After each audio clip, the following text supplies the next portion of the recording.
Natasha Joly, Berkeley Heights.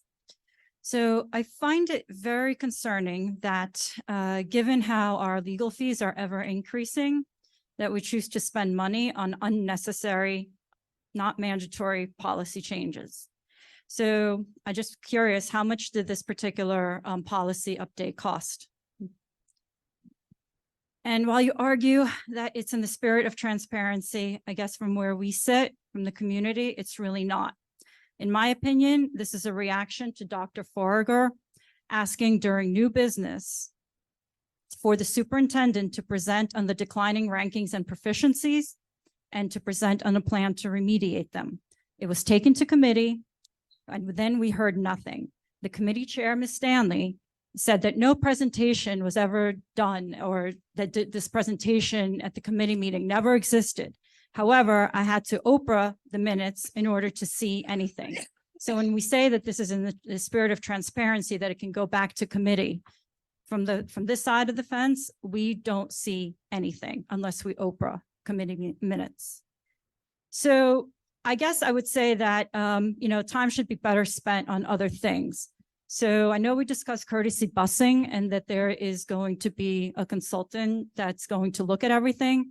However, to remediate the issue of inequity that currently exists should be pretty straightforward. Kids are on the bus, you know which kids are paying, you know which kids are not. So you can absolutely address that piece of it right now, if you choose to do so. It's been 6.5 months since this first came up. So then some other loose ends. Where's the data that was requested during the NJGPA presentation? The results with with the different cut score from last year's cut score. Building thinking classrooms. I think this was the misconceptions about the math program that was mentioned earlier. As you're probably aware, there were a number of parents who expressed concerns at back to school night. Since Mr. Ziobro left, or was kind of pushed out, presumably because of BTC, it's surprising that this teaching approach has continued. What support is being provided to the teachers, from what I understand, between the 2 math honors and math analysis honors classes being taught? 4 kids already left.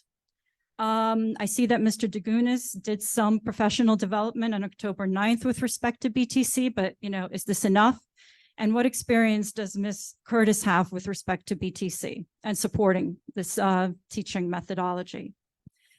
Board goals. I know last time, Mrs. Penny, you mentioned board goals are difficult because it's new, but it literally has been a year. It cannot be that difficult to come up with a set of board goals, whether it's new or not. I mean, it's just not getting done. And then Zoom meetings, right? We keep talking about it. I'll just mention it again. That's, I think, going on about 2 years. And then finally, what you approved for personnel, I mentioned that, it was a $3,800 number against Mr. Hopkins' professional development.